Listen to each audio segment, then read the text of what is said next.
150th Assembly of the Interparliamentary Union and related meetings in Tashkent, Uzbekistan from Thursday, 8th October 2025. Senator Catherine Muma. Next order. Order number 7, questions and statements. Now, statement pursuant to standing. Speaker, sir, statement on the demise of the late Honorable Elijah Kiptarbei Lagat. The Speaker, sir, I rise pursuant to standing order 52.1 to make a statement on a matter of general topical concern. The Speaker, sir,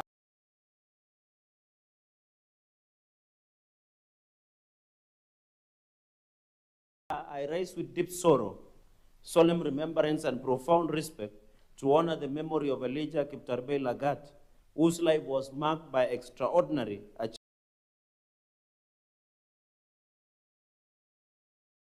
achievements, both national icon, a devoted public servant, born on 19 June 1966 in Saniak, Chesumei constituency, Nandi County.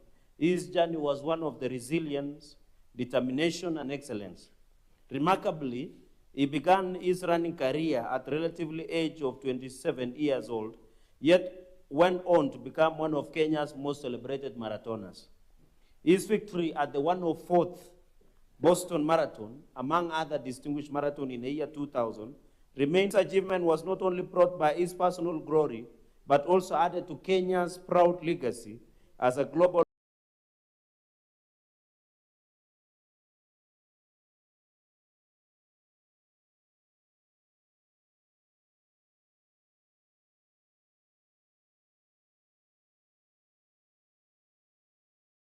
powerhouse in the Paraguay Marathon in 1998, further cemented his place among the world elite athletes.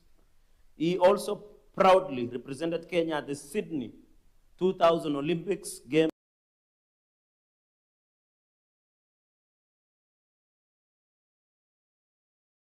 underscoring his patriotism and dedication to the nation.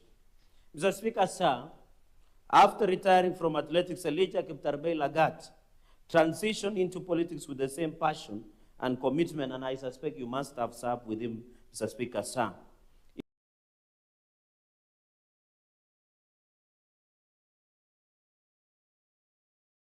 In 2007, he was elected as a parliament for Mgwen constituency on an Orange Democratic Movement as a vice chairperson of the Labor and Social Welfare Committee.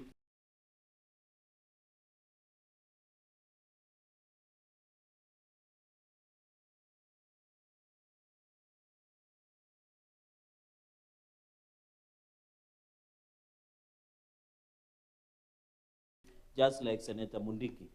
In the landmark in 2013 General Me, becoming its first ever MP, and I honorably Social Welfare Committee, chairperson of the Sports Subcommittee, and vice chairperson of Catering and Health Services Committee in the National Assembly.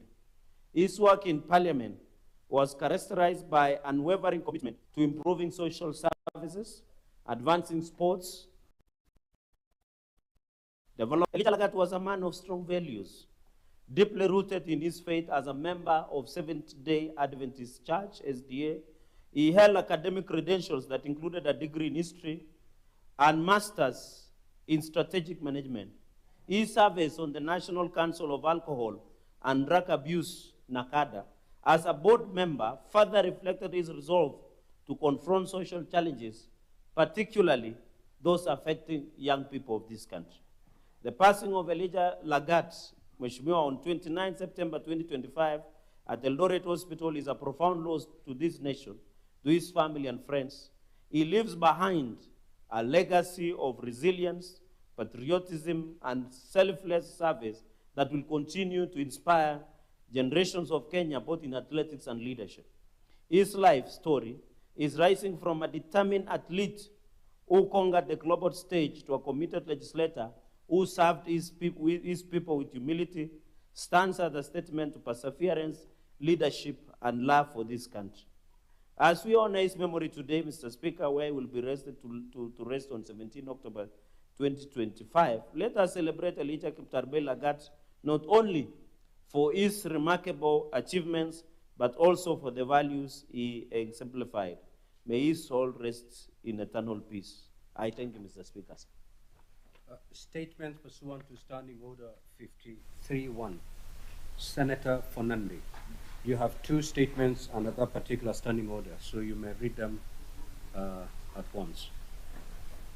Mr. Speaker, I'm earning my salary rightfully. Mr. Speaker, the request for statement on unfair labor practices and systemic discrimination within I&M Bank, Kenya. Mr. Speaker, sir, I rise pursuant to Standing Order 53-1 to seek a statement from the Standing Committee on Labor and Social Welfare on a matter of national concern regarding reports of systemic discrimination and unfair labor practices at I&M Bank, Kenya, including discriminatory promotions and bonus allocations and compensated promotions, retaliatory dismissals, and nationality-based disparities in retirement age extension that favors expatriates over Kenyan employees, contrary to Article 27 and Article 41 of the Constitution 2010 of Kenya. Mr. Speaker, sir, in the statement, the committee should address the following. One, whether an inquiry has been initiated by the Kenya Bankers Association, KBA, into reports of systemic discrimination, including unfair promotions, unequal bonuses, retaliatory dismissals, and discriminatory practices, particularly those based on nationality and retirement age, and if not, recommend that such an inquiry be undertaken ASP. So, Speaker, number two, data on contract extensions or retentions beyond the mandatory retirement age, including justification for any differential treatment and measures being taken to ensure equal treatment, fairness in promotions and bonuses, and redress for the affected staff. So, Speaker, number three, the bank's response to employees' concerns, including actions taken to date and measures put in place to prevent victimization of employees who have raised such issues. Number four, Mr. Speaker, sir, the bank's human resource policy on recruitment, promotion, compensation, retirement, and discipline for compliance with the national labor laws and international best practices, and to highlight any identified gaps. So, Speaker, finally, on this statement, mechanisms in place for whistleblower protection and regulatory measures across the financial sector to safeguard workers' rights. Mr. Speaker, as per your direction and in your indulgence, on to my second statement. Request for statement on the findings of a special audit on the e-citizen platform. Mr. Speaker, sir, I rise pursuant to Standing Order 53-1 to seek a statement from the Standing Committee on Finance and Budget on a matter of national concern regarding the findings of a special audit by the Office of the Auditor General of Kenya's Central Digital Payments Gateway, the e-citizen platform. So, Speaker, sir, the audit reveals governance failures, procurement irregularities, and revenue risks that threaten service delivery and undermine public confidence. Chief among those concerns is the absence of a legal framework, poor interagency coordination, and the continued control of core operations by webmasters, Kenya, despite the platform handover to the government in 2017. Further, the audit flagged over Kenya shillings 7.0 billion in revenue held without service level agreements, unauthorized diversions amounting to Kenya shillings 127.85 million, and the regressive flat rate of 50 shillings convenience fee that burdens low-income Kenyans. The system also suffers from data integrity gaps, lacks standard operating procedures or SOPs, and remains exposed to security vulnerabilities given that a full information technology security audit has not been conducted up to date. Mr. Speaker, sir, in the statement, the committee should address the following. One, steps being taken to establish a comprehensive legal and institutional framework to define roles, responsibilities, and accountability for the e-citizen platform.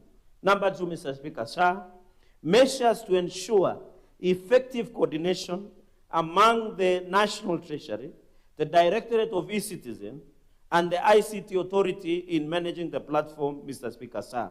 Number 3, actions to end dependency on Webmasters Kenya and guarantee that government has full control over operations and data.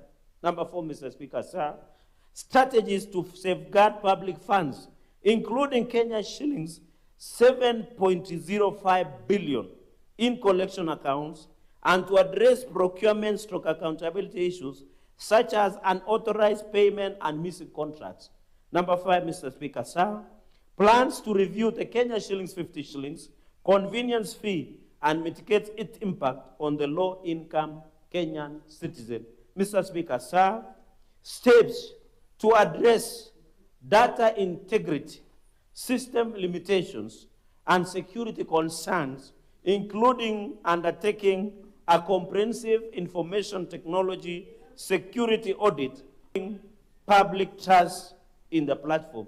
Mr. Speaker, sir, I thank you for that intelligence. Senator Mohamed Faki, Senator from Mombasa. That statement is dropped. The Senator from Makwiny County, the Honorable Maanzo Daniel. That statement is dropped. Senator for Elgeyo Marakwet County, Senator William Kisang. That statement is dropped. Senator for Kwale County, Senator Issa Juma Boy. That statement is dropped. Senator for Marsabit County, the Honorable Mohammed Said Chute.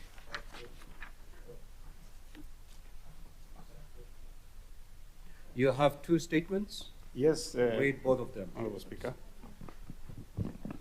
Thank you very much, Honorable Speaker. I am requesting for a statement on the non-payment of community health promoters in Marsabit County. So, Speaker, sir, I rise pursuant to Standing Order 53-1 to seek a statement from the Standing Committee on Health regarding the prolonged non-payment of community health promoters in Marsabit County. Mr. Speaker, sir, it has come to my attention that young people serving as community health promoters in Marsabit County have gone without pay from September 2024 to date, a period amounting to over 1 year. This situation has caused significant hardship to these workers who play a crucial role in strengthening community-level health system. Mr. Speaker, in the statement, the committee should, 1, reason for the delay in payment of stipends to community health promoters in Marsabit County for the period stated. 2, whether funds for this program were disbursed to the county by the National Treasury, and if so, explain the bottlenecks that led to non-payment. 3, measures being taken to ensure that all arrears owed to CHPs are paid without further delay. 4, framework and timeline to guarantee regular and timely payment for CHPs going forward, given their vital role in the healthcare system. This is my second statement, Honorable Speaker. This is a statement requesting for the Elgade, Kambinya, and Bagasi boreholes in Marsabit County. Mr. Speaker, sir, I rise pursuant to Standing Order 53-1 to seek a statement from the Standing Committee on Lands, Environment and Natural Resources regarding Elgade, Kambinya, Bagasi boreholes projects in Marsabit County. In the statement, the committee should address the following. 1, details on the scope, objectives, and intended beneficiaries. Senators, may the senator from Marsabit be heard in silence, please. Let me repeat. Proceed, Senator. 1, details on the scope, objectives, and intended beneficiaries of the borehole project. 2, Itemize the total funds allocated and expended between the financial years 2021, 2022, 2023, 2024, including funding sources and expenditure breakdown. Number 3, the current status, quality, and sustainability of the boreholes, including yields test, chemical analysis, and long-term management plans. 4, certified project documents, including the hydrological survey report, contracts and bill of quantities, test pumping and yield reports, completion certificate, and payment vouchers. Thank you very much, Honorable Speaker. Senator from Murang'a County, Senator John Newton.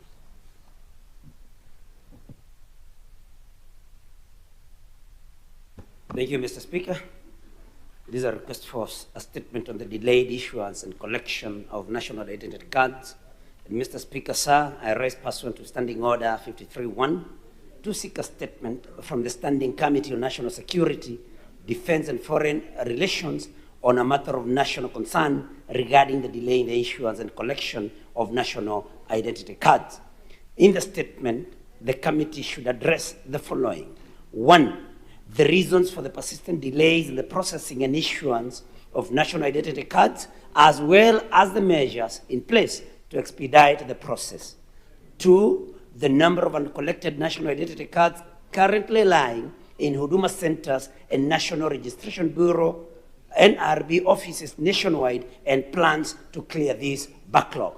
3, whether the Ministry of Labor, of Interior and National Administration is considering introducing alternative and easier collection methods to bring services closer to the people and to ease the collection, the collection process.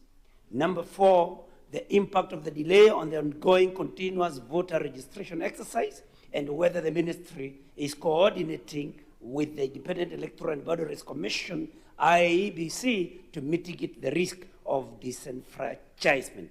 And number 5, Mr. Speaker, the timelines within which the ministry expects to fully resolve the challenges relating to ID issuance and collection. I thank you, Mr. Speaker.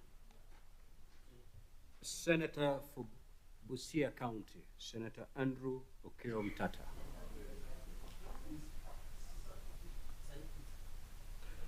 Well, then the 3 statements are dropped. I will now allow comments for not more than 15 minutes on the statements that have been sought. Seems no one is interested in.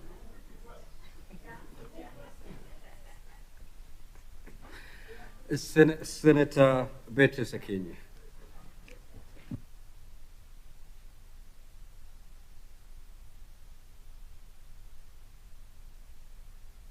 Thank you, Honorable Speaker. Honorable Speaker, I rise to support the statement by Senator Cheragai to the labor and social welfare on the systematic discrimination and unfair labor practices at the I&M Bank, Kenya. Honorable Speaker, we would like to tell this bank from the word go that we do not have Kenyans who are private and public, because this bank seems to operate in a way that it thinks it is a private entity, and so it can treat workers in a way that they like. Honorable Speaker, there are labor laws in this country that entities have to adhere to. Honorable Speaker, as this committee looks into the discriminations in promotions and the discriminations in bonus allocations, the promotions that are uncompensated, and the dismissals that seems to me to be illegal, the bank must also provide a list of their employees to this committee so that the committee is able to see where these employees come from. They must provide a list of employees, categorized in terms of even where they come from. And Honorable Speaker, that is not to discriminate, but just to ensure that there is equity in the treatment, in the employment, and in the treatment of these workers. And secondly, Honorable Speaker, I want to support the statement by the Senator of Muranga, Senator Nyutu, on the collection of national identity cards. Honorable Speaker, there have been discrepancies in the issuance of identity cards. Some of them especially have had a lot of outcry from young Kenyans who say there's a lot of mismatch even in their records as ID cards are issued. And so the department that is working on national identity cards must be more keen on the data of the applicants so that the applicants are not inconvenienced. Honorable Speaker, I support. Senator Mandago. Thank you, Honorable Speaker. Honorable Speaker, I rise to support the statement sought by Senator Cherargei on the late Elijah Lagat, the former Member of Parliament for Jesume. Honorable Speaker, this is a distinguished Kenyan who contributed immensely in athletics and also later in leadership, Honorable Speaker. I remember Honorable Elijah Lagat for establishment of Namgoi Secondary School, a day school that rivals Kapsabet Boys, Honorable Speaker. Honorable Speaker, secondly, I want to support the statement by Senator Chute on the payment for CHPs. Honorable Speaker, it's unfortunate that quite a number of counties have not been paying the stipends that has been set aside for the community health promoters. Honorable Speaker, whereas the national government in some counties has made their disbursements to counties for onward payment of CHPs, county governments have continued to sit on that money instead of dispensing to CHPs. Honorable Speaker, counties must realize that CHPs are additional workforce in the health sector that can support and strengthen the systems, particularly now that we have the rollout of SHA, Honorable Speaker, in terms of sensitization, in registration and utilization, to make sure that Kenyans are able to access cheap, affordable, and accessible health care, Honorable Speaker. There is need for county governments to take community health promoters seriously as part of health workers who are there to strengthen the system and support the public health sector in this country. Honorable Speaker, as they say, prevention is better than curing. Community health promoters help us to prevent some of the diseases that would later cost taxpayers a lot of money in terms of treatment. Finally, Honorable Speaker, as you directed yesterday afternoon, the Senate Health Committee visited Busia County Referral Hospital. And Honorable Speaker, if you allow me 1 minute just to give feedback to the House, is that the condition of that Busia County Referral Hospital is in such a deplorable state, Honorable Speaker, very pathetic. Honorable Speaker, we have had the opportunity to visit the morgue that is meant to hold about 12 bodies. It already has over 42. The morgue itself doesn't have any refrigeration facilities, Honorable Speaker.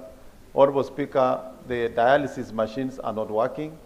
Honorable Speaker, it is sad that the whole county operates on only one ambulance that is seated in Alupe, not even at the Busia County Referral Hospital.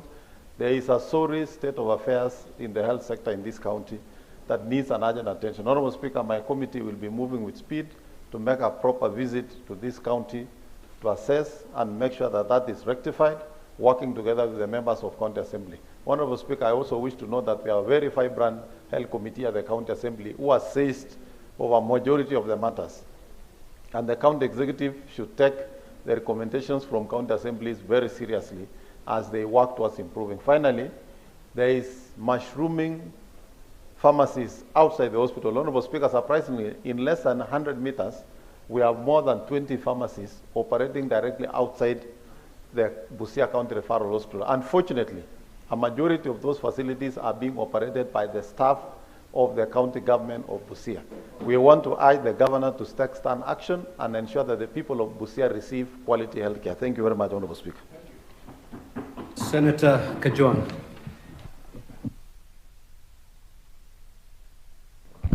Mr. Speaker, I rise to make very brief comments on this request for statement by Senator Samson Cherargei on the findings of a special audit on the e-citizen platform. Mr. Speaker, a digital government is desirable, and a system and a government where payments can be done online is highly desirable. And Kenya has blazed the trail on that, even though we are still lagging behind some of our neighbors like Rwanda. Mr. Speaker, e-citizen and this online digital fee collection system that Kenya embraced is a good thing.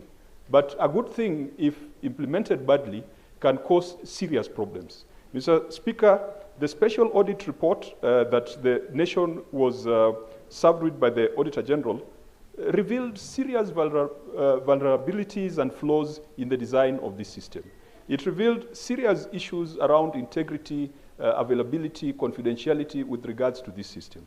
It would be important that this matter be treated even as a national security matter, because if the entire payment infrastructure, digital payment infrastructure for government is being held by private players and the government does not seem to have clear oversight over it, what if one day some hackers decide to hack into it? Or what if one day the owners of these services become disgruntled and sabotage the entire machinery of government? Mr. Speaker, countries like India have devised a digital government platform that is controlled largely by government. If you go to Dubai, Mr. Speaker, nowadays you can walk into Dubai without talking to somebody, because you can check in online, you can check in your bags, you can do immigration, you can make all the payments that you want digitally. There is nothing wrong, Mr. Speaker, for a private player to provide this kind of services. If you go to the United States, has won big contracts to develop rockets and ships that go to space. There is nothing wrong for a... So when you are talking about scrutiny of this particular matter, it is not to begrudge the private investors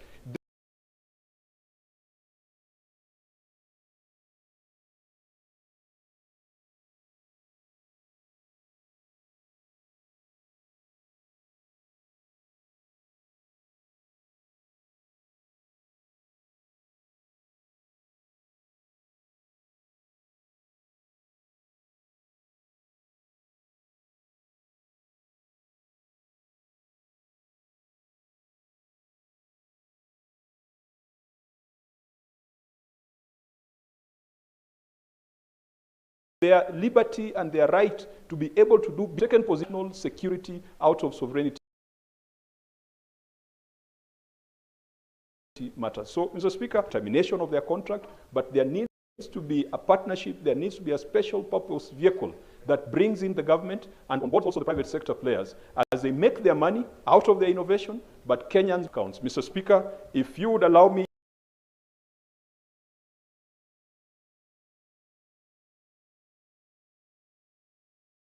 just in less than 1 minute, join Senator Mandago, with whom we were at the referral hospital. Perhaps forgot to mention is that in the entire Busia County, we do not have a public ICU facility. And for you to get ICU services, you have to go to Bungoma. Mr. Speaker, it is sad.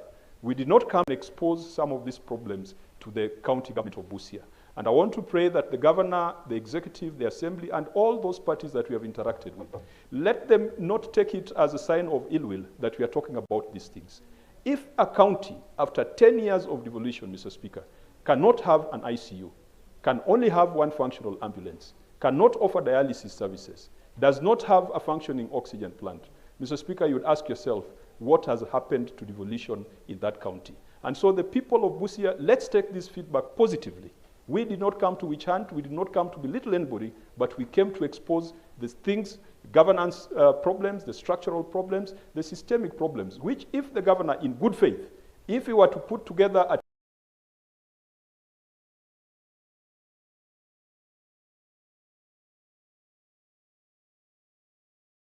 team of advisors and allow parole for him in the next 1 year to turn that the people of Busia do not have to go to Bungoma for ICU services, or sadly, to go to Uganda for ICU services.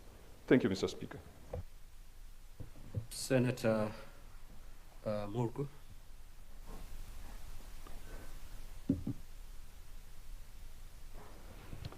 Thank you very much, Mr. Speaker, for allowing me to also make comments on two of the statements. One is the statement about Honorable Elijah Lagat.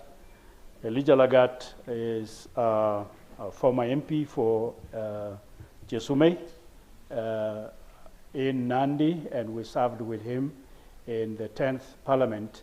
And he was a very hardworking person, hardworking MP, and hardworking person, rising from athletics to be a servant of the people in a constituency. And so he initiated many projects in Mosop, and therefore Mosop has lost a very hardworking person who would be an example, even though retired from politics at the time, but he would be an example to the young people. And then secondly, I would like to make a comment on the IDs that the senator for Muranga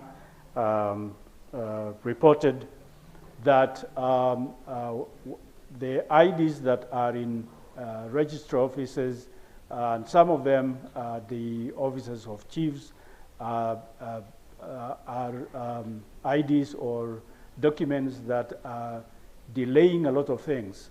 Those that are missing them do not get services in either locations or offices that they would be getting. And therefore, there is need for chiefs and administrators to do campaigns so that they are collected for the purpose of even registration to vote and many other services that give people rights with IDs or possession of IDs. Thank you.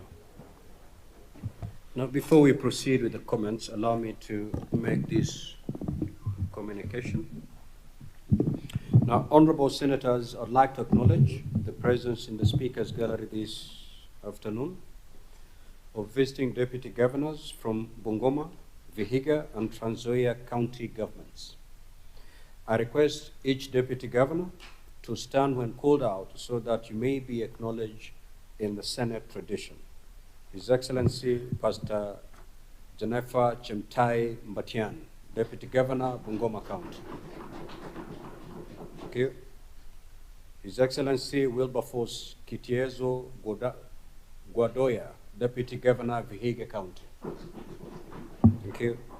His Excellency Philomena Binea Kapkori. Thank you. Deputy Governor, Bungoma County. Now, honorable senators, in our usual tradition of receiving, of Trans Nzoia, Deputy Governor, Trans Nzoia County. Now, honorable senators, in our usual tradition of receiving and welcoming guests to Parliament, I extend a warm welcome to the deputy governors, and on my own behalf, on behalf of the Senate, wish them a fruitful visit. Further, I'd wish to acknowledge the presence in the Speaker's Gallery this afternoon, a visiting delegation of 11 religious leaders of the Busia County Interfaith Network. I request each member of the delegation to stand when called out so that they may be acknowledged in the Senate tradition. Reverend John Omuse Okude, Presiding Bishop, Anglican Church of Kenya, Katakwa Diocese. Thank you. Reverend Isaiah Obaya, Presiding Bishop, Anglican Church of Kenya, Nambale Diocese. Sheikh Ramadan Musa, Chairman, Council of Imams and Preachers of Kenya, Busia County. Sheikh Mohammed A. Ayolo, Secretary, Busia County Interfaith Network. Thank you. Reverend Charles Orodi, Retired Priest and Administrative Secretary, Busia County Interfaith Network. Thank you. Reverend John K. Sireka, Presiding Bishop, Assemblies of Christ Evangelical Holiness Church. Reverend Vincent Orango, St. Mary's Church of God and member Organization of the African Independent Churches. Sheikh Isa M. Musa, Imam Masjid Jamia Bumala. Madam Zainab Y. Khamis, member Busia County Interfaith Network. Bishop James Wanyama, Presiding Bishop, Grace Fellowship Church, Busia and Deputy Secretary, Busia County Interfaith Network. Father Benedict, presiding priest, Luanya Parish of the Catholic Church. On behalf of the Senate and my own behalf, I extend a warm welcome and wish you a fruitful visit. I will request the minority whip to extend a word of welcome to the two delegations.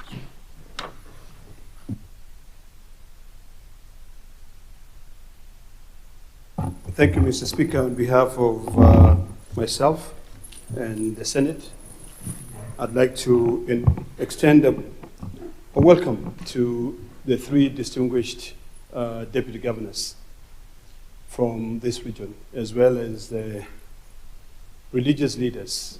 The deputy governors, we come to this particular place to be able to oversight the counties, and I'm happy that you're here today to be able to witness some of the activities that we're doing.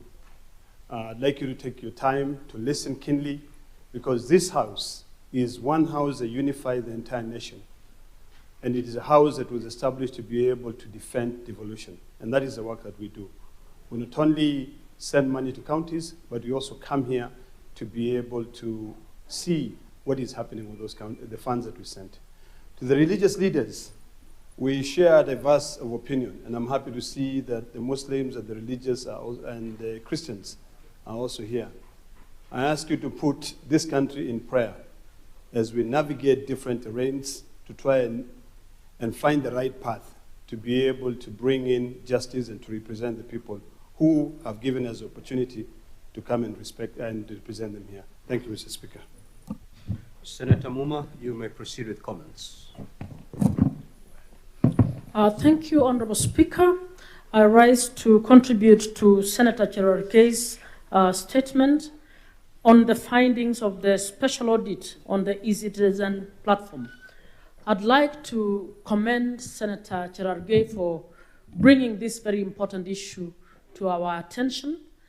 And I would want to urge that the Committee on Finance treat this statement as a matter of urgency and actually addresses the issues raised by Cherargei in a timeous manner, for the reason that the country is actually trying to digitize the systems, but the manner in which some of the things are happening with the current systems is actually not bringing any confidence among the users and the citizens on these systems.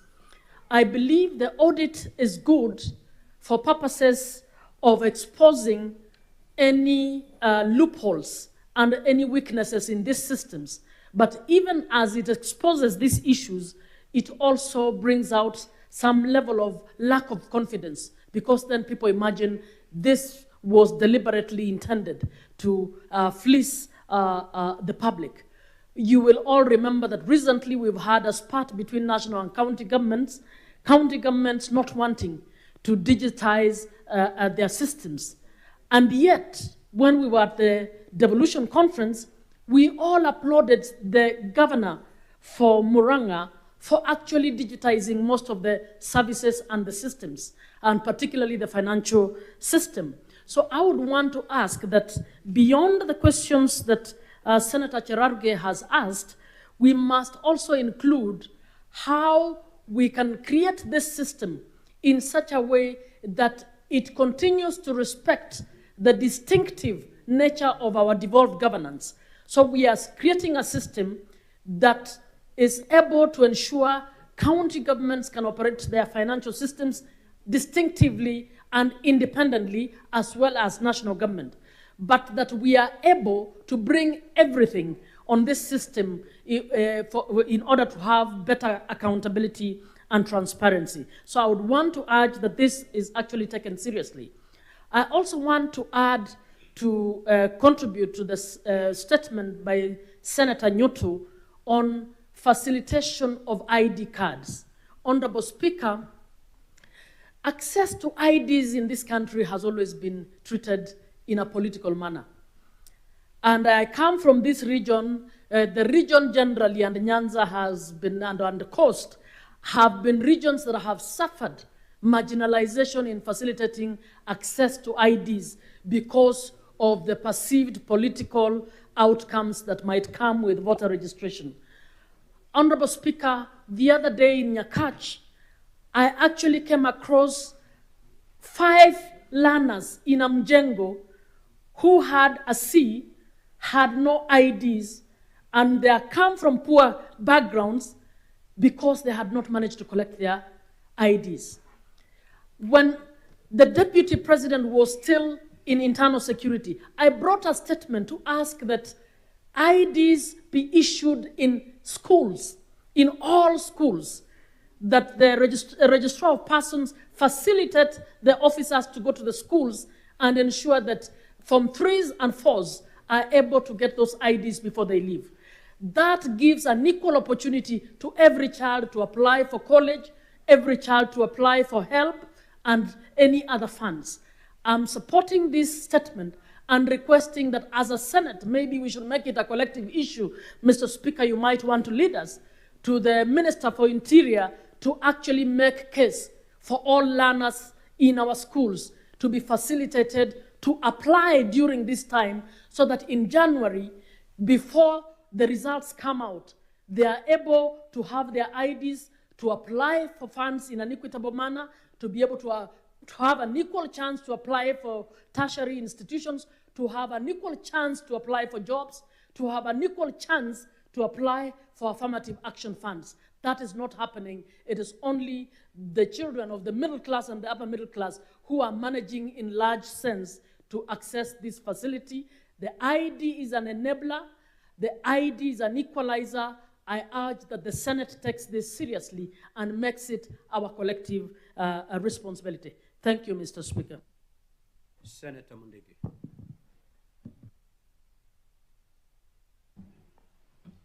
Okay, asante Bwana Spika kwa kunipa nafasi niweze kuchangia mjadala wa Senator Cherargei wa I&M Bank.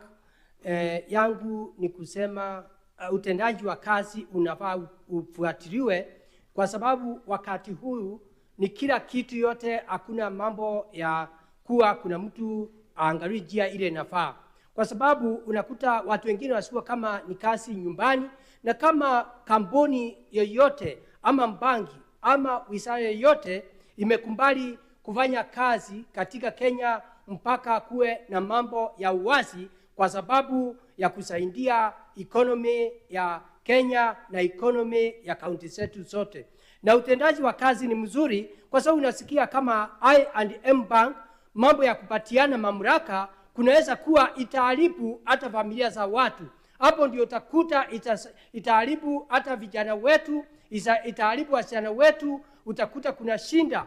Na sio mambo ya hiyo banki peke yake. Bwana Spika, ni banki nyingi, hata SACCOS unakuta kuna shinda. Na hapo ndio utakuta wizara nyingi itaharibika kwa sababu mtu akipeleka ndugu yake, kesho apeleka sister yake, ama mwingine apeleka mtu mwingine, na hiyo mambo yote itakuja kuharibu. Hata unakuta banki kama hizo, utakuta watu wanapiga kelele, banki imeanguka kwa sababu njia ya utendaji wa kazi haikufuatiliwa kwa sababu ya mambo ya utapeli wa pesa. Bwana Spika, pia ningeunga mkono mambo ya kuchukua vitambulisho ambayo ni ya Senator wa Murang'a. Bwana Spika, wakati huu tumembakisha miaka 2 ndio tuweze kwenda kwa uchaguzi. Ningeomba utendaji wa kazi wa wale watu wanapeana vitambulisho wakiingia kazi asubuhi na mapema, na pia wale wanataka vitambulisho waweze kusaidiwa kwa sababu tunajua bila kitambulisho utakuwa na shinda juu ya uajiri wa kazi. Na pia watoto wetu wale wametoka shule wanataka kwenda kazi, wanataka kwenda kazi manjuu, lakini kama mambo ya vitambulisho haitaangaliwa utakuta kutakuwa na shinda. Pia ningeongea kwa vijana wetu na wasichana wetu. Pia watu wengi katika sub county vitambulisho inachukuliwa. Bwana Spika, unakuta watu wengi wamechukua vitambulisho, lakini mpaka sasa vitambulisho imekuwa pale na wanjaenda kuchukua. Sasa hiyo inakuta ni shida nyingine. Bwana Spika, pia ningetaka kuchangia, tumekuja hapa Busia, ni vizuri kama vile chairperson wa health ameongea, hata kama mimi nikiwa mwenyekiti wa agriculture vice chairperson, naweza kuhusia kidogo upande wa agriculture.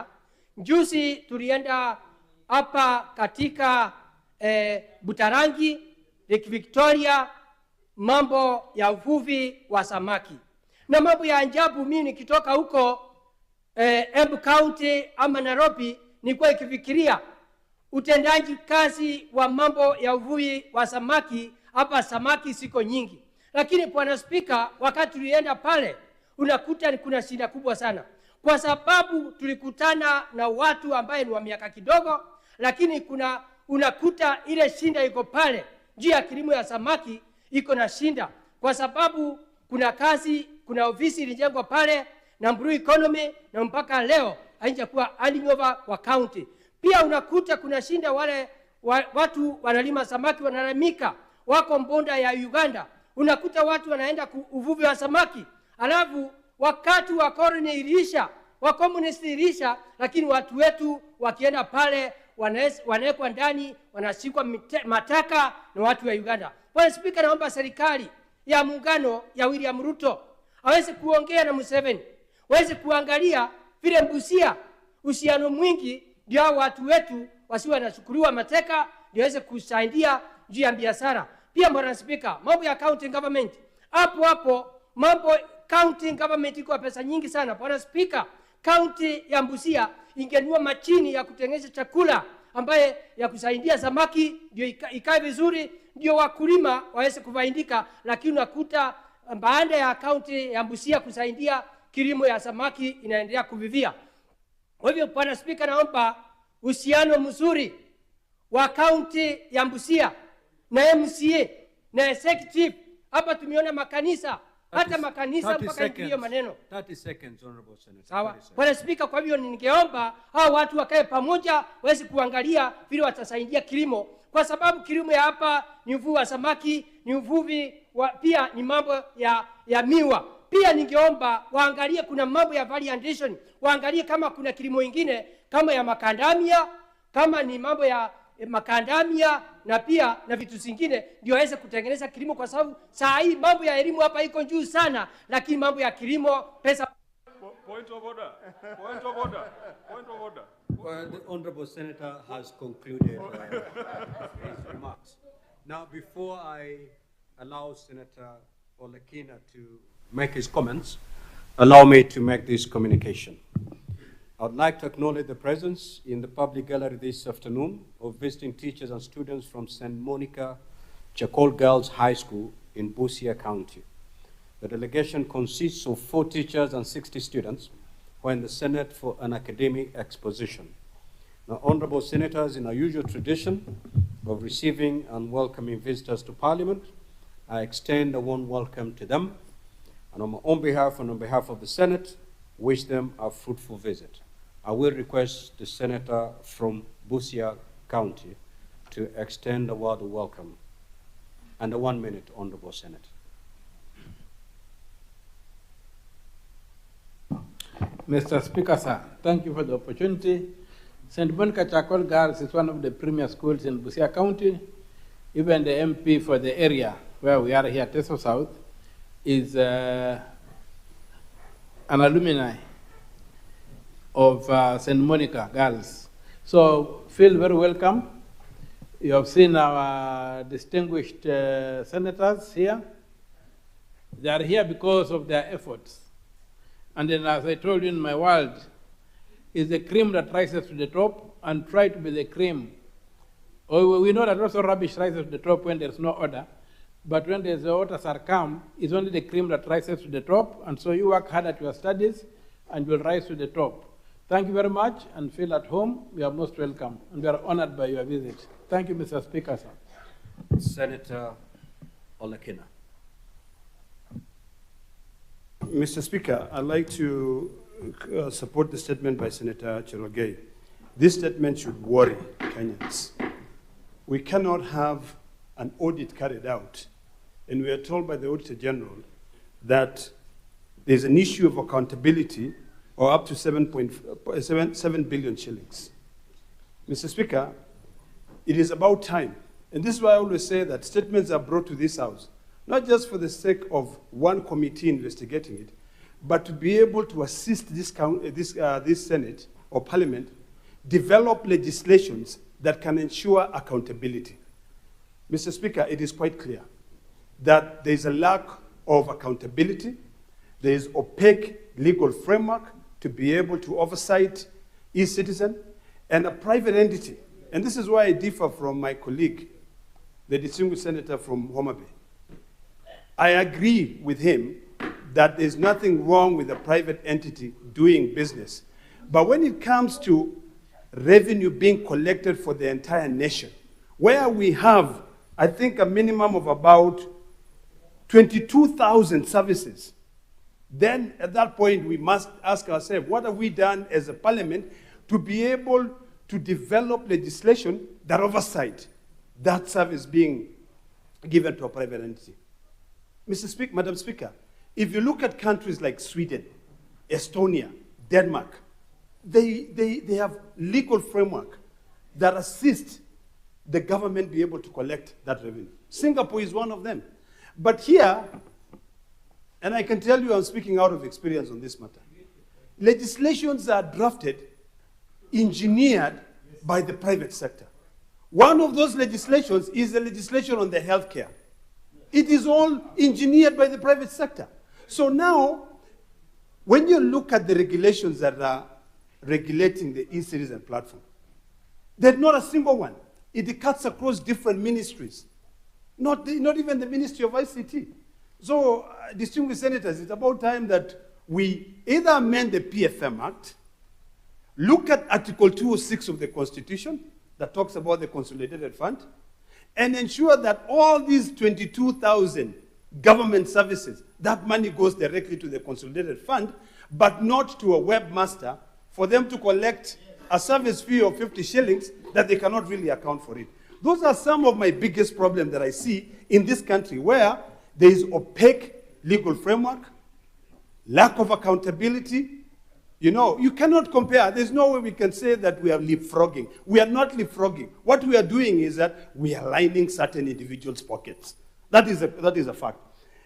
Madam Speaker, the things that Senator Cherargei discussed here really goes around three sectors.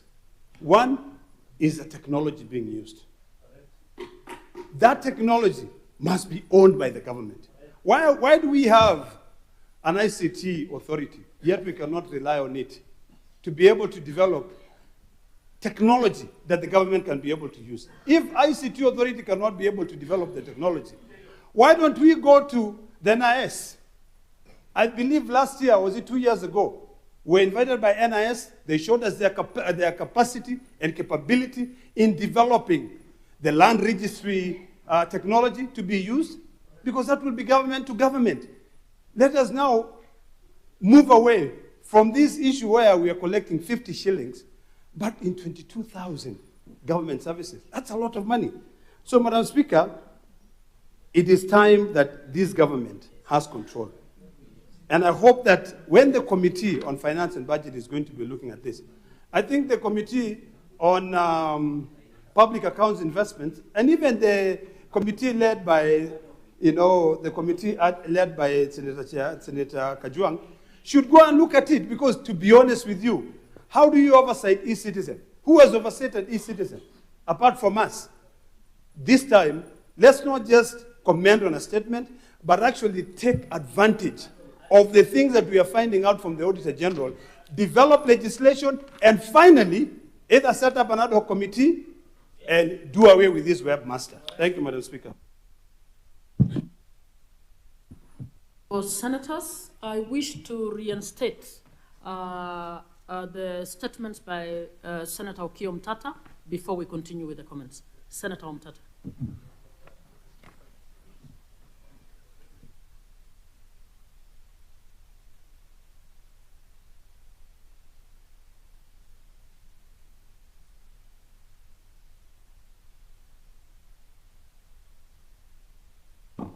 Honorable Speaker, I have three statements.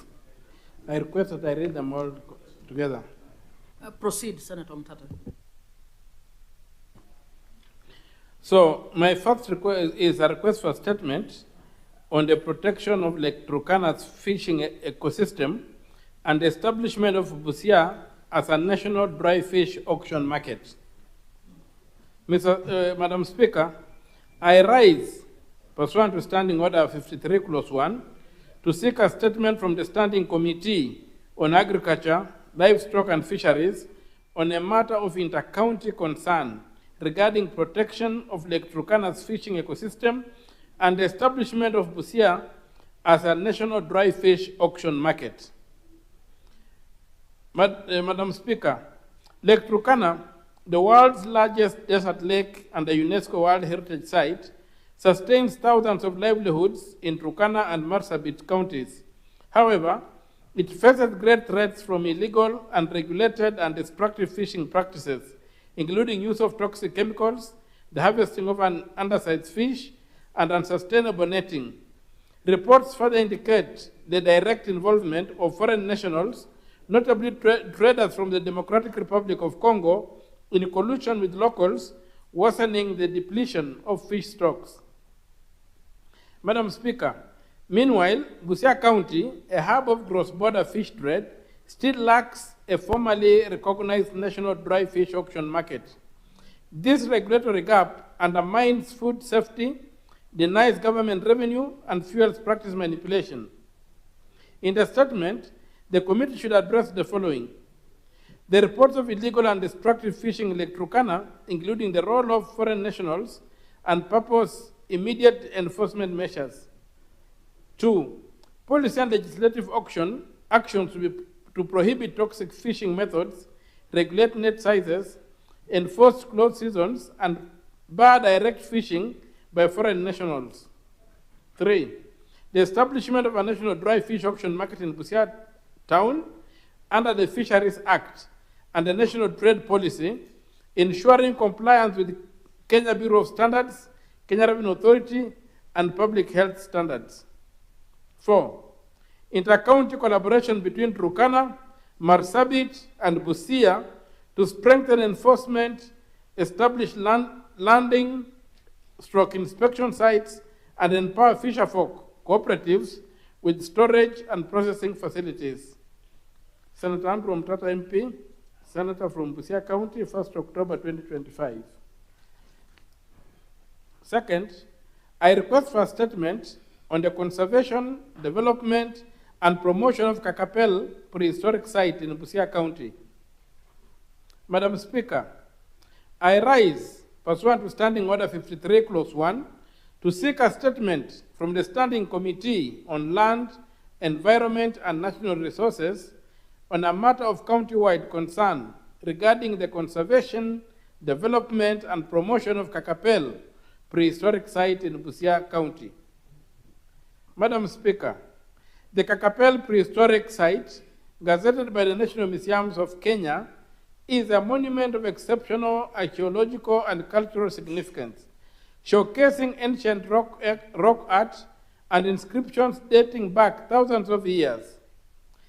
Despite an approved allocation of Kenya shillings 102,400,000 under the project Tourism Promotion through Conservation of Cultural Heritage at Kakapel National Museum, the site remains largely underdeveloped. Critical infrastructure, including access roads, visitor amenities, and research facilities, have not been established. This neglect jeopardizes the preservation of Kenya's heritage, undermines key national and continental development agendas, and deprives the local community of educational, cultural, and economic benefits.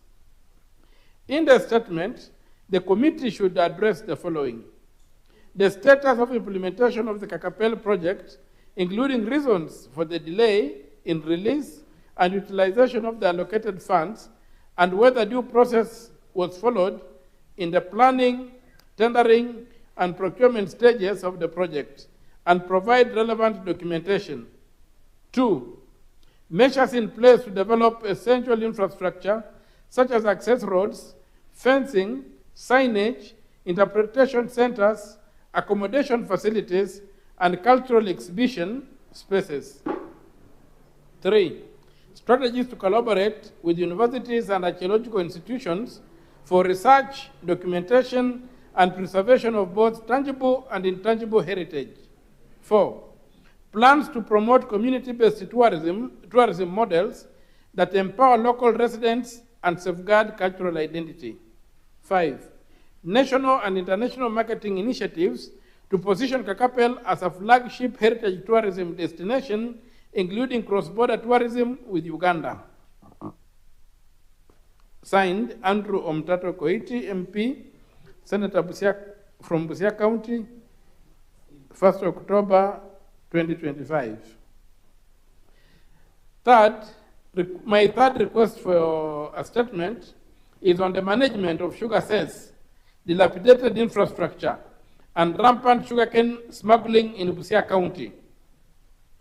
Madam Speaker, I rise pursuant to Standing Order 53, Clause 1, to seek a statement from the Standing Committee on Agriculture, Livestock and Fisheries on a matter of county-wide concern regarding the management of sugarcane sales, dilapidated infrastructure, and rampant sugarcane smuggling in Busia County. Madam Speaker, farmers diligently pay sugarcane cess meant for rural roads, bridges, and way bridges. Yet, Busia's budget reflects only 10 million annually, despite miller records showing remittances exceeding 30 million. This suggests serious underreporting or diversion of devolved funds. Consequently, feeder roads remain in disrepair, raising transport costs and reducing farmer incomes. The porous Kenya-Uganda border fuels rampant sugarcane smuggling, depriving counties of revenue and destabilizing markets. Unregulated cheap imports further depress cane prices and enable delayed miller payments, while frequent dumping of duty-free refined sugar weakens the local industry. In the statement, the committee should address the following. 1, the total sugarcane sales collected annually from 2020 to date, desegregated by miller and sub-county. 2, the discrepancy between county government and miller remittance reports, and outline the measures in place to ensure public disclosure of sales receipts and expenditures, including internal audit mechanisms to prevent diversion or underreporting. 3, evidence of infrastructure projects such as roads, bridges, and way bridges funded through sales revenue over the last 5 years. 4, the control measures established to curb sugarcane smuggling across Kenya's borders and indicate any disciplinary action taken against persons implicated in the vice. 5, the current national sugar demand and supply gap, and how the current gap is being verified before issuing import permits, and the safeguards in place to ensure imports occur only during genuine shortfalls while protecting farmers from price depression caused by cheap imports.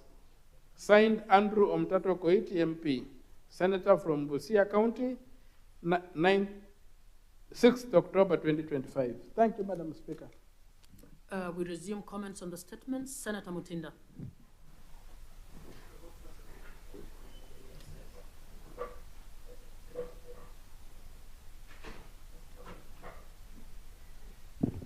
Thank you, Madam Speaker. Allow me first to start making a brief comment of the park that we managed to visit, because it's one of the statements by Senator Okio. Thank you, Senator Mundigi. In regards to the improvement of the park, Mr. Speaker, I joined the Committee of Industry, and I was privileged to also be able to look at the a park, which, Madam Speaker, is a national museum. And all that it needs to be done is that money needs to be set aside so that it can improve the infrastructure. It will be able to really attract a lot of tourism, putting in mind this is a border area. And this is a facility, Madam Speaker, the Kakapel historical site. It has very, very historic message. It's a very important site as a museum. Madam Speaker, I agree that it needs to be gazetted and needs to be improved. We've seen a structure that the county government had started putting in place. It should work with speed to be able to complete this particular structure. And Madam Speaker, I mean, it has a lot of history that will definitely ensures it prides in the local area culture, Madam Speaker. The other statement, Madam Speaker, is by Senator Cherargei in regards to the unfair labor practices at I&M Bank, Madam Speaker. Madam Speaker, actually, the matters that the Senator has addressed that the committee needs to narrow down to should go beyond I&M Bank, Madam Speaker. When I was doing my thesis in my undergraduate, Madam Speaker, at the University of Nairobi, I narrowed into the issues of the banks in this country.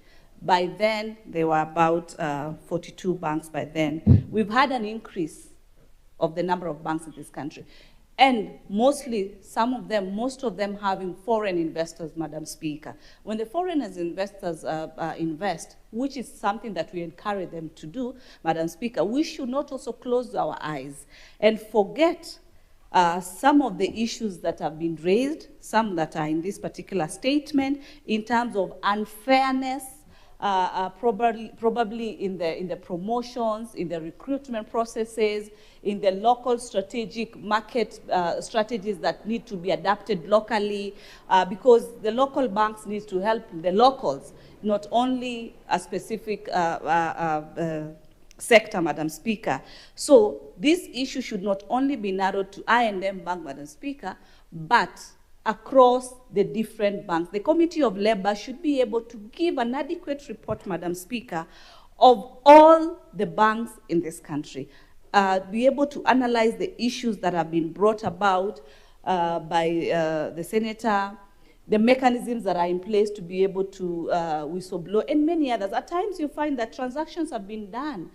The manager has been able to approve 1 or 2 transactions, and because the client was fraudulent, Madam Speaker, then the employee is affected, probably without fair process of what really transpired. Because the bank wants to really cover their own image, then they end up sacrificing the employee simply because something has been flagged out by CBK. So there should be a proper audit on the same. Madam Speaker, also, just to mention on the issue of the hospital. Today we had a privilege to visit, Today we had the privilege to visit the referral hospital, Busia, and I was tasked, because my area is also pharmaceutical, to be able to look at the pharmacy, and I just want to applaud, honestly, the hospital. Among all the hospitals that I've visited and have been able to move into the pharmacy area, this has been one of the best organized, clean, decent, with very competent people, something that I'm really very proud of, and I would want to encourage them to continue with the same. Even they've been able to actually have their own system. And Madam Speaker, today when we were looking at the financial issues in terms of the pending bills in this county, apparently the health sector is the one, in terms of revenue collection, on-source revenue collection, is the one doing the best in this particular county. Despite the huge amount of the pending bills in this county, which we've been able to address, Madam Speaker, and add that the county government moves with speed, Madam Speaker, to be able to sort their suppliers. It is very sad, Madam Speaker, to have a pending bill of as little as 100,000, as little as 90,000. Mark you, this person went to a bank or to any financier, borrowed a loan. There's interest that is accruing for this particular person, and this money has not been paid for years and years. Yet they have a running pending bills committee that verifies this particular bills, Madam Speaker. It is something that we want to urge the county to move with speed. They've given us just a light strategy in terms of how they're supposed to clear the 2.6 billion pending bills in this particular county. If this is not done with a plan, then we are going to have a very minimal percentage on the development budget, Madam Speaker. So I think and I hope that Senate Mashinani in Busia, Madam Speaker, has been of impact, cutting across all the different sectors. As Mheshimiwa Mudigi also talked about the agricultural sector, we've looked at the health sector, we met with PAC, they've also tried to look at the matters within the health. Finance today, we had the governor who tried to emphasize that penny bills be sorted. We hope and pray that the people of Busia, as we go back to our counties, as we go back to Nairobi, we will have left an impact and a positive impact for that matter. We look forward to when again we shall be here. Thank you so much, Madam Speaker. Senator Chute. Thank you very much, Madam Speaker. Madam Speaker, I want to contribute on the statement by Senator Mutata on the protection of Lake Turkana fishing ecosystem. As you are aware, Honorable Speaker, Marsabit shares the lake with Lake Turkana, with the Turkana County, of which 70% is in Marsabit County. Honorable Speaker, I think last week, some businessmen and politicians came to my office and told me we have a problem in Lake Turkana. And I want to thank Senator Mutata for bringing this issue to the Senate today. And the issue they've raised was that people are using nets which are smaller in size, undersized, for fishing in Lake Turkana. And I asked them, what is the Department of Fisheries, what are they doing? They said they're doing nothing. And I want to emphasize that this problem Senator Mutata is talking about, it is live and it is happening in Lake Turkana. Madam Speaker, imagine people using undersized net and a senator for Busia, senator who is in Busia, complaining about issues in Lake Turkana that we have a problem. The problem is fish which are smaller in size are being transported from Lake Turkana to Busia. Honorable Speaker, Madam Speaker, in Marsabit, the Marsabit County government built an abattoir, which is unfortunately maybe costed about 300 million, which is today claimed by the lake. It is in the lake now, only the roof, you can see only the roof. And now that abattoir is not helping our people in Marsabit. What Senator Mutata is trying to say, I will be a bit having a different idea from his. My idea would be, there was money set aside. This money comes from European Union, and it's about 1.5 billion shillings to help the fisheries, the fishers, the people who are doing business, the young and women who are doing business in Lake Turkana. Honorable Speaker, this money would have been set aside for regulated trucks, cold storage system in the lake, and also policing of the lake. We have two problems in Lake Turkana. Now, one is security issues. Number two is about the nets, which are undersized nets.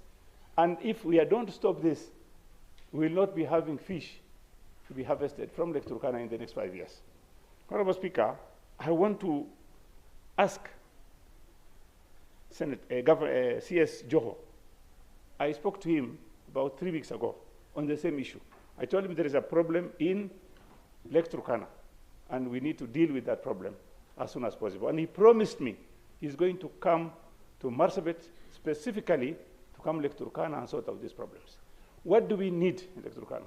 There is a boat which is in Lake Turkana that's not being used. That belongs to the Department of Blue Economy or Fisheries.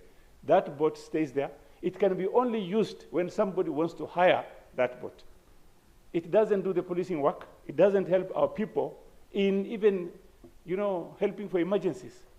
It is being higher, it's being let to people at some cost. So I think he needs to visit Marsabit, Lake Turkana, and see what is happening in Lake Turkana. And I want once again to thank Senator Mutata, and I want to sit with him and discuss how we are going to be having our fish. To be even not necessarily bring a dried fish. We can bring fish. I know it's not happy with this, but we can, with refrigerated vehicles, we can bring fish to Busia. Then people from Congo can come and buy when you have everything in place. Finally, Madam Speaker, Senator for Turkana also has similar problem. We had lunch together, and he told me there is a security problem in Lake Turkana also on his side. And this can be taken care of only by the Fisheries Department by deploying motorboats, speedboats that can secure that area. When we visited his county, people were complaining about not having enough speedboats to secure the community who live in Lake Turkana.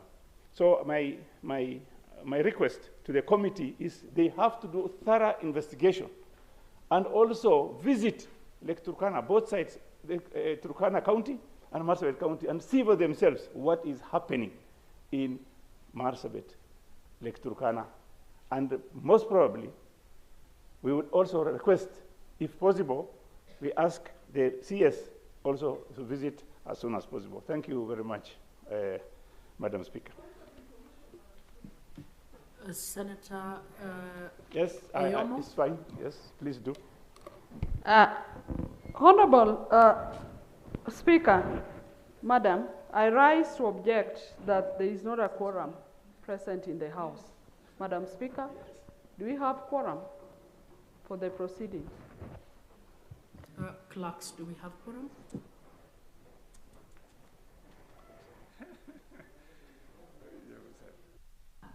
We don't have quorum, so can I request Sergeant at Arms to ring the bell for 10 minutes?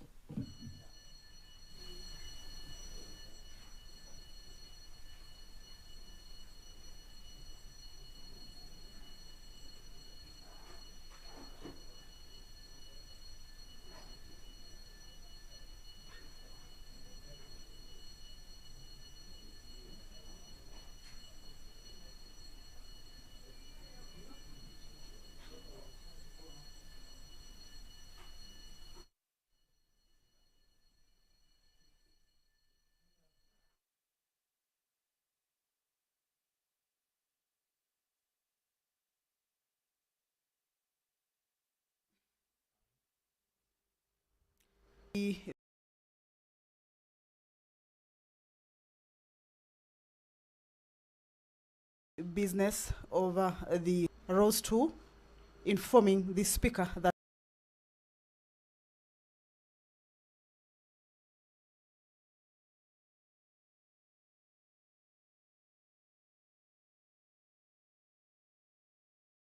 the House may not be having the requisite for it to be able, unless and until that quorum is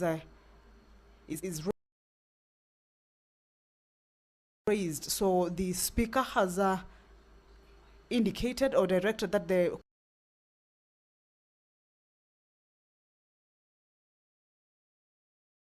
to get back to raise it and commenced the House sitting.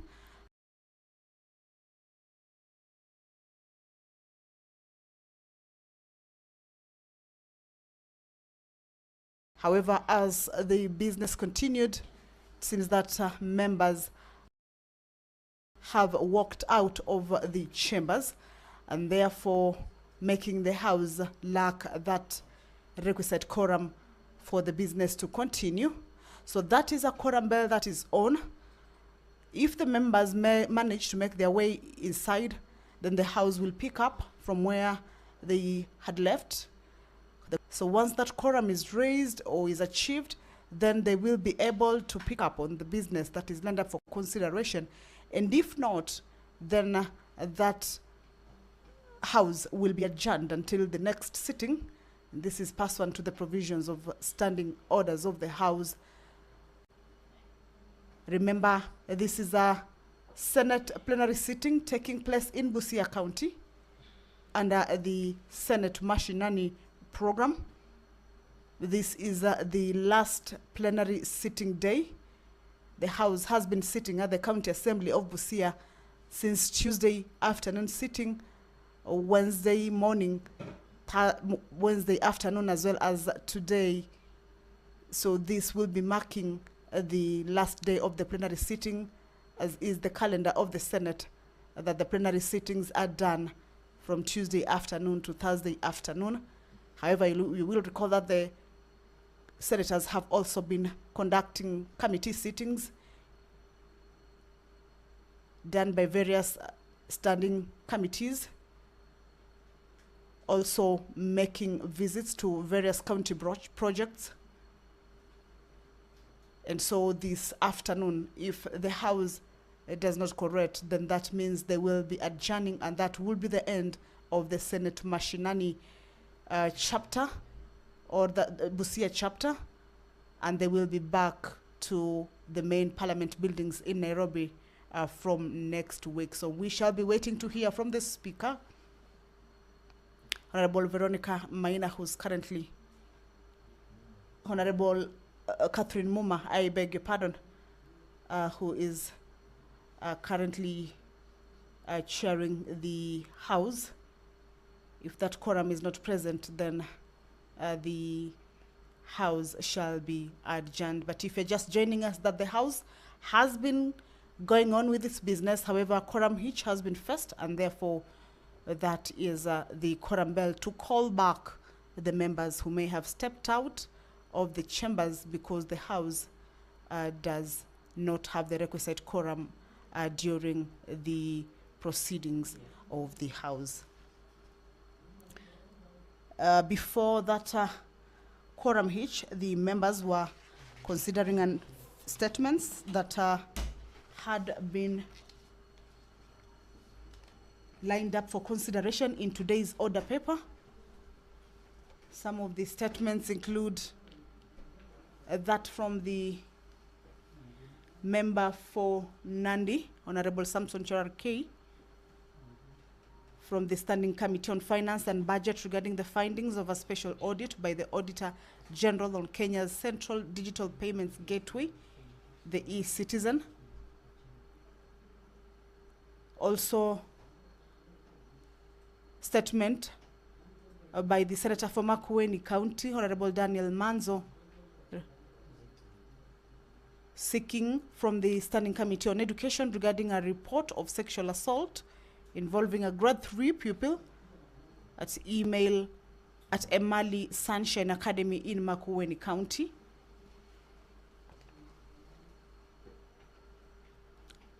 Also, the Senator for Elgeyo Marakwet, Honorable William Kisang, had a statement this afternoon that was sought from the Standing Committee on Land, Environment and Natural Resources regarding the human-wildlife conflict arising from elephants in Kerio Valley.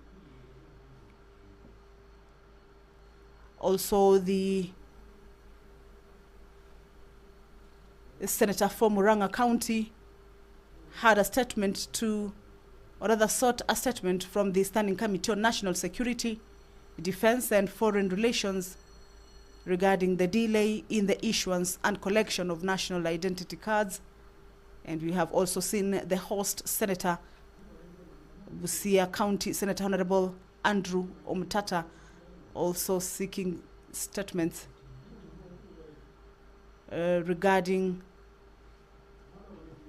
the management of sugarcane cess, dilapidated infrastructure, and rampant sugarcane smuggling in Busia County. The Senator also sought a statement from the Standing Committee on Agriculture, Livestock and Fisheries concerning the protection of Lake Turkana's fishing ecosystem and the establishment of Busia as a national dry fish auction market. And the Senator also sought a statement from the Standing Committee on Land, Environment and Natural resources regarding the conservation, development, and promotion of Kakapel prehistoric site in Busia. So if you're just joining us, is that the house that is sitting in Busia County Assembly, this being the 4th Senate Mashinani, has been conducting its business at the County Assembly of Busia since Tuesday. This is the last sitting this afternoon. However, there is a quorum hitch, and the quorum bell is on just to alert members of the Senate who may be within the precincts that the House has faced a quorum hitch during the proceedings. The consequence of overwork.